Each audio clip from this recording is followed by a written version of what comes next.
What's up, guys? Welcome to Off the Great Wall. This is Dan. This is Yi. This is Ben. And Alan. So we're gonna have Ben from... Only in Asia. That's right, so check that out, guys. So we got a really very interesting topic for you guys today. We're gonna be talking about most botched restorations in Asia. Found in Asia. Okay, and these were all like extreme. I mean, when we tell you about some of these sites are like, they're gonna make you pretty angry, pretty sad. These are major sites and major icons of the historical, major icons of historical significance for these regions. And it's throughout the Asian continent. And these are some of the worst ones we found on the internet. Obviously, there's much more. And if you guys know of any other, please leave in the comment section below. But let's get started. Yep. Well, the first one is South Korea's national treasure, which was this gate, and it was burnt down by some old guy. He did an arson on it, and he burnt it down, I believe, in 2008. And so they decided to restore it, and it was a massive project. It employed 35,000 people. Wow. Yes, including more than 1,000 master craftsmen, because there was a lot of intricate painting and stuff on the gate and stuff. And so the restoration was completed, but then it was found that they had used some chemical glues, not the traditional types of glues that were used, and this caused a lot of the paintwork and artwork to actually just flake off. Oh my gosh. And it was discovered that one of these craftsmen had actually embezzled 300,000 won, Korean won, that's their currency, and cut corners with it. Actually, basically. I think it was 300 million won. 300 million won. Yeah. That's a right, lot. 300 million won. This is ridiculous because they had said the whole point of this was that they wanted to take their sweet time, making sure that everything's done the traditional way so it can be properly restored. And like, this is a national treasure. National treasure. Number one national treasure, according to the Wall Street Journal. One national treasure. I mean, like, I just can't believe the people they hired would even, they didn't have the respect. The head of the project, Hong Chang-won, master of traditional paints, was investigated. The one thing is, like, there's a difference between a master craftsman and a restoration expert, right? Yeah. So that could be also like another thing. But it's insane. 35,000 people, and then times their man hours. Incredible. Down the drain. Well, maybe that's cool. I mean, it's got a retro look. It's good, good, on the bright side. Hipsters would love it. Oh, I'm not sure if the taxpayers would be so happy about that. They're like, guys, come on, guys, get it together.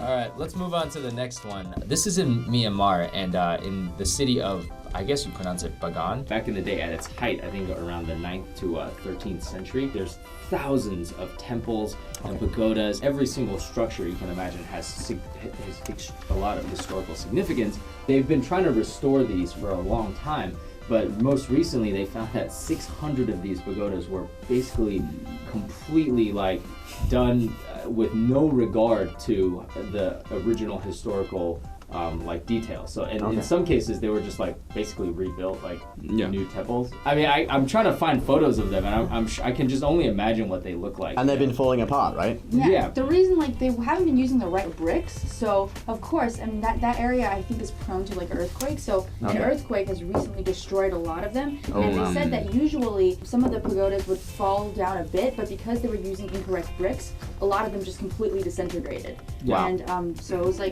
huge loss for the country and the city of Bagan. And this one is a little bit controversial because the people that did the restoration, I mean, we don't know all the ins and outs, but I'm sure you make a bid, you have a company or you have a restoration company or whatever, you make a bid for the project, and these guys are one of them was quoted saying all of the historical significance were gone a long time ago, so it really doesn't, this is paraphrasing, it really doesn't matter as long as we restore it. So to me, there's an element of you do want to restore, but also you want to make money for your company. You can't just have construction workers basically stack stones on top of each other. It's just sad because this the ancient city of Bagan, it's it has a lot of cultural and historical significance, and apparently according to the Times newspaper, not the New York Times anyways, they said that it's it's on par with the Angkor Wat in Cambodia, which is very famous. Obviously it's on the top 10 list of every man-made wonders that you should see before you die,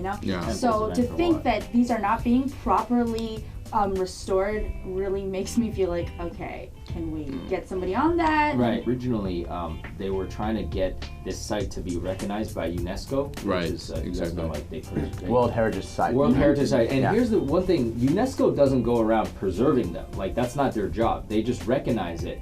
And it's almost like you got to qualify for it. And all the things they've been done has been making it very difficult to qualify for a UNESCO like World Heritage designation. Get the UNESCO label, and basically it boosts tourism. Yep. It drives more money to essentially restore the city. You know, so it's like just a loop that they've completely missed. I feel like it's definitely a management issue because whoever's in charge of the restoration, which according to what we've read is actually the National Museum in Myanmar, and they have a set deadline and a set budget for it, which, as you know, with like delicate restoration projects, you have to give them lots of time, hire the best people. It costs a lot of money, and they're like, of course we have no money. And why do you not have any money? Because apparently the ticket sales to go see these pagodas are going mostly to people who are not restoring the actual pagodas. They're going to, the government. It's going to like the people who manage the ticket The system. income from the ticket Yeah, sales. yeah. So not much of Making it goes, profit. to the actual restoration. So that's kind of sad. But it's kind of like if they could boost tourism through doing that, Yeah. then they could get such a lot of money through tourism that it could balance out. Which is long-term Budget. thinking. They're kind of caught right now between tourism and restoration because also one of the reasons why they're not qualifying for UNESCO's heritage site is they've allowed tourist hotels to be built too close to this The area. actual site. Like inside of it or something. And so now they're right like, next to it. so now the government. So like you stand outside here and you can see like a Holiday Inn. Just Oh, it's okay. probably not that bad. Yeah, but But along those lines. something like that. Okay, so for the next restoration project, we're gonna go over to Israel, the Addis, I believe it's pronounced, Yeah, right? the Addis, the Great Addis Synagogue. Right. This is essentially the Sistine Chapel of Israel. I mean, it's a beautiful synagogue that's covered in frescoes or paintings Oh, yeah. all over the walls. Now, this was constructed in the 1900s, and since then, over the years, the paintings have faded, and there needed to be some restoration done to this synagogue. So in 2009, a French artist was hired to restore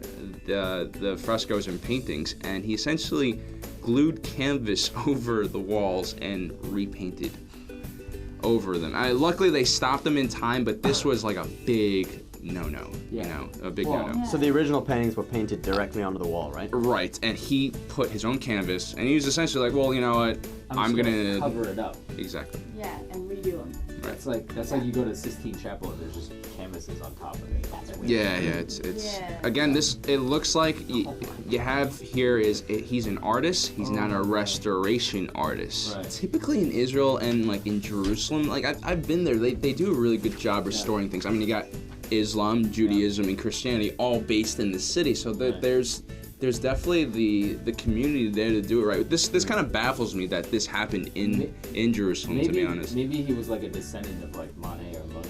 They were like, well, it must be. No, that's the distinction, right? He's not a restorer, he's a painter. Yeah. A restoration artist is more scientific about their approach. They're like a historian. After they botched it up, so they realized that they botched it, so people were like coming over and they were like, wait, why is there a guy putting canvas onto the synagogue? Why? And then they came in, they're like, yeah, you gotta stop right now. And then they were like, we have to redo all of this. This is, no. Like, it has great cultural significance. If we were to lose that, that would be like a great loss. Yeah. I mean, luckily this was painted in the 1900s. So like the amount of fading. I mean, I'm sure it's not like something from the Renaissance.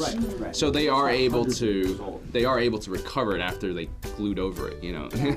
My question is like, if I hired this guy to restore it, wouldn't I ask him what's your plan? And when he said, well, plan number one, I'm gonna buy some canvas and paint over it. I'd be like, oh, and glue it on the walls. I'd be like, no, I'm not gonna hire you. Yeah, so no. How did they let this? This is like mind-boggling. It really is. Luckily, it's rescued by some experts, Right. and now Yeah. they actually People stepped restored. Yeah, they restored a good part of it now, and it looks more like its original former glory. Next, we got possibly the most infuriating, I don't even know. I ran out of adjectives to describe this. because let's Infuriating is not a word. infuriating. Sorry. I'm so infuriated that I'm infuriated. I'm infuriated. A section of the Great Wall of China, which was restored in a way that, you know, if you're into mountain biking, you would be really pleased about it. So they basically just paved the top of it with with cement, or it's believed to be cement. Local officials said it was a mixture of lime and some other stuff, which is actually what is needed, a special solution. But now the local authorities are being investigated because they believe that it's actually just cement.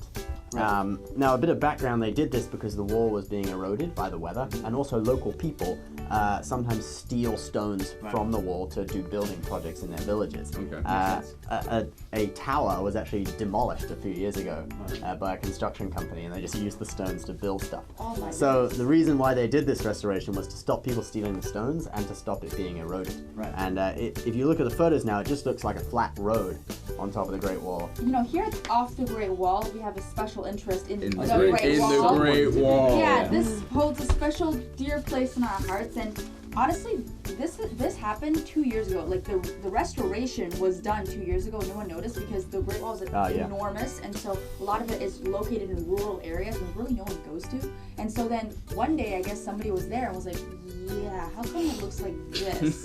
And actually, if you see some regular proper restoration, you'll see workers paving each one with individual bricks. That's the proper way to restore it instead of because the section that people visit near Beijing has actually been restored too. It's not just that section was immaculate. So that's the proper way to restore it. Exactly. I mean, look, there's really if you try to restore the entire Great Wall, and they said right now only like there was a survey done, only like 8% of it is actually like in good condition. Right. 2%. Yeah, and of course because it's really long and it was built over dynasties, it wasn't just done in one time period. So I can't imagine a project where you actually go and try to restore parts of it, but you can't let this happen. You know what I mean? Like, well, a lot of times, you know? Beijing, I feel like the reason why the areas in more touristy areas, they have more funding so they can properly restore it. And if you think about it, the sections that are located in these rural areas, the local governments are in charge of that, and they don't have any money. They're like, let's just put some cement over it and hope nobody notices. You know, and of course people did notice and people got fired. Because on China's Weibo, a lot of people were commenting about it and they were outraged netizens, you know. Yeah, and it's cement, guys. I mean, like, cement compared to the original, like, brick and mortar construction is inferior. But for me, it's not even like the cement. It's you filled in the Great Wall. Exactly. It's not even like it's not even like they built a cement facade and attached it or in front of it.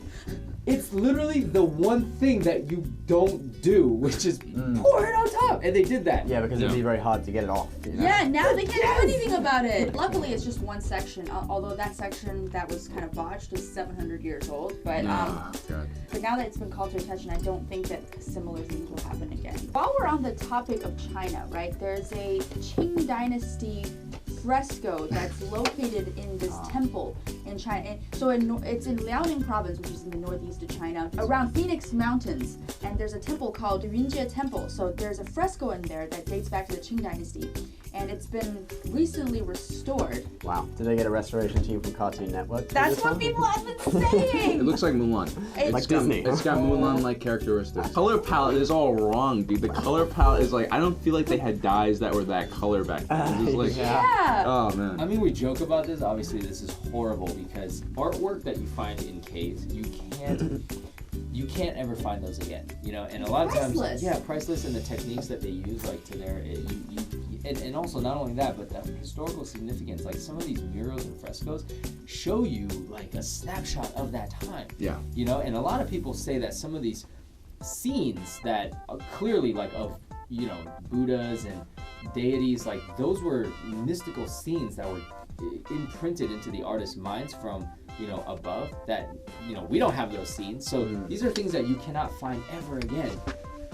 And you just paint over it. Like, It's not even like the same scene either. No, not even it's the not same- the same They didn't even characters. like. It wasn't even like a recreation. They're like, I'll just make up some random people, put it Yeah, up there. I mean, if you were gonna do that, you could just put it on a canvas. Don't put it on the wall. Just put it next to it on an easel and be like, "This is a modern artist." Yeah, sell at the gift shop. That's Yeah. probably outside of this cave. You know what's most outrageous is that the people who were in charge of the restoration was like, we think it's great. We didn't think Really? we were happy with it. A lot of cultural sensitivity has been lost in China due to the Cultural Revolution. You know, people don't place the same value on cultural relics as they used to. That's a great point. I want to get back to that later because I think that's one of the main reasons why things are getting becoming in worse and worse. That's why condition. Ai Weiwei did his artworks, you know, where he smashed a Han Dynasty pot, because at that time you could literally buy Han Dynasty pots for like very little money, because no one cared about them. So he just took Oh, one and wow. he photographed himself smashing it Unbelievable. to make a point. Oh, To make wow. a point, yeah. And you also look at it. I mean, there's a big difference between modern art and classical traditional art, and the biggest difference is how much time you have to spend on it, how many layers you have to go through, how much intricate detail you have to focus on. Right. And we say it looks like a cartoon because it was essentially painted very quickly. I mean, this wasn't cheap. 100,000 pounds. That's a lot of money for restorers. $130,000 US. Yeah. Yeah. But that's to Wow. restore the whole temple, though. Like, the mural, think about it, the mural was only one part of it. Yeah. But Yeah. of course, Chinese netizens are outraged. They're like, are you serious? Like, I was, like, a lot of Chinese, like, tourists, they were like, we went there to see that particular painting. It was there last year. And then when I went there the next year, it was this. Okay, so the next one is in Turkey, and this is another botched artwork restoration. It's ironic because it's in an archaeology museum, so it's supposed to be preserved. That's known particularly for mosaics. Right. They're known for their collection of Roman period mosaics. So when it came to restore these particular mosaics, you guys know, like it's the mosaics are made with like a Tiny tiles. Isn't it? tiles of color, and through the arrangement of the tiles you have this beautiful. In the restoration, the tiles were basically neon colored. So now, like, you got this beautiful original mosaic, and then the pieces that were missing were filled in with like bright green instead of like celadon green, right? Because we all know, like, from these periods, like even the technique of color you won't be able to achieve today, because they use these amazing techniques to produce this color that we can't achieve today. Color is one thing, but they actually just botched the features a lot. Yeah, If you another look thing. at the before and after, it's a pretty big difference. You know, for one of these, you can obviously see that the person's face is distorted. The Like- expression's kind of different, isn't it? Right, it's completely different. And like I feel like in each of these examples, it's not the original expression anymore. They don't look exactly the same. Well, the skills obviously aren't there. Exactly. Yeah, because essentially what you used to have were apprenticeships, master. Like we're talking about, you start at like the age of like 8 or 9, and then you go through this process where you become a master. I don't think these people had the technical skills to pull it off. You know. It's probably safe to say that in the world, there's very few people that are truly qualified to restore great works of art. Right. And it's not like they're located in every country, you know? They're probably just like concentrated in certain areas, maybe France, maybe parts of the US or Germany or Austria or wherever. And, you know, maybe you can't get them to fly over there, so you hire local artisans or construction workers or builders. But of course, this is what's going to happen. These are actually done by experts, I believe. I think, you know, because it's a museum, I do think it's done by experts, and they claim that it wasn't their fault or something like that. Well, yeah. I mean, we should give them a little Yeah. benefit of the doubt. These people, like modern art restoration people, a lot of them come from like a chemical engineering background, like the science fields. So they're not necessarily as trained artists as these people originally. Right. Most botched restoration projects we think in Asia thus far. I'm sure there's a lot of other ones, but let's go back to what you guys were saying before. Like, one is, why do you think this keeps happening? Well, I think one of the biggest things in Western countries, if anything, like the preservation of culture is a joint. It's a joint project. It's between private donors and also states. And the amount of money that's spent, the amount of money that's spent in the concepting, planning stage of restoration is, I think, the difference here. Like you're talking about, okay, we're gonna just pave it in concrete. Like, I mean, if you do it in the West, you're gonna have trained, essentially scientists and art historians go into the very depth of how these things were first constructed. You'll look at historical, like how it was built historically, and then they'll use science equipment like X-rays, UV rays to kind of determine what these projects were originally made from. So it's like a huge enterprise. Absolutely, We're yeah. talking about like millions of dollars. Yeah. I wouldn't say it's just in Western countries, though. I'd say it's in developed countries. Developed countries, Because like sure. Japan, you know. Exactly, yeah. And the one that sticks out on this list for me is the South Korean one, because that's actually a pretty developed country. You'd expect them to be pretty hot on the. I mean, they did spend a lot of money on that Right. thing. It's just Time some and money. That was conspiracy, corruption. some Yeah, corruption yeah. by one Right. guy and his team. Ruined it for everyone. It's profit involved. You know, a lot of the way that these projects get done in maybe other countries is there's a bid that goes out, just like here, right? You have a team of people and they're going after a project. There's money involved, Sure. and you want to prove that you could do it the best way. And there's probably a lack of competition or skills in other countries. Sadly, though, it also happens in Europe where we think, you know, the Renaissance art, you know, and you would imagine they do good preservation work, but isn't that famous botched example of the monkey Jesus painting? Oh yeah, the bearded monkey. Jesus. That is just possibly the worst thing I've ever seen. That's a very sad story. How did that Possibly. even? I would almost rather see maybe them leave him alone rather than go in and kind of destroy the Yeah, that's historical true. significance. Yeah. I don't know. It's doing more really harm than good, right? Like sometimes if you don't know what you're doing more harm than good. So eventually. They'll just be ruins. They'll be They'll still ruins. look cool. Yeah, but you have proof of what they once looked like, rather Yes. than like if people look back. What if they just get confused by this mosaic or this fresco in this Chinese temple and be like, wait, I thought it. Now it's like, wait, I thought it was supposed to look like the Mulan cartoon. well, Right? like what happened in Bagan, they were saying that because they had torn some down and completely built them from up, so it was completely new. It's a new construction. You know, like they're like, Oh why my would God, tourists dude. come see this? It has no historical significance. It was built like last week. You know, Yeah. so like, I mean, I get that sentiment, and I feel like preserve them if you have the right people to do it. If not, leave them alone. You know. Well, Ben, thanks so much for coming on and talking it's about cool. this with us. So make sure you check out Ben's channel, Only in Asia. And actually, we did an episode earlier, so you guys can check that out. And let us know what you guys think about these botched restoration jobs, why they keep happening. Is there a solution? What would you rather see people not do them in the first place? Or And what other botched restoration projects do you know that are quite Exactly, horrendous? And we would love to learn more about it. Hopefully, we can try to do something about it. Well, if we get more influence. Yeah. So anyways, thanks a lot, guys, for watching. See you later. Bye.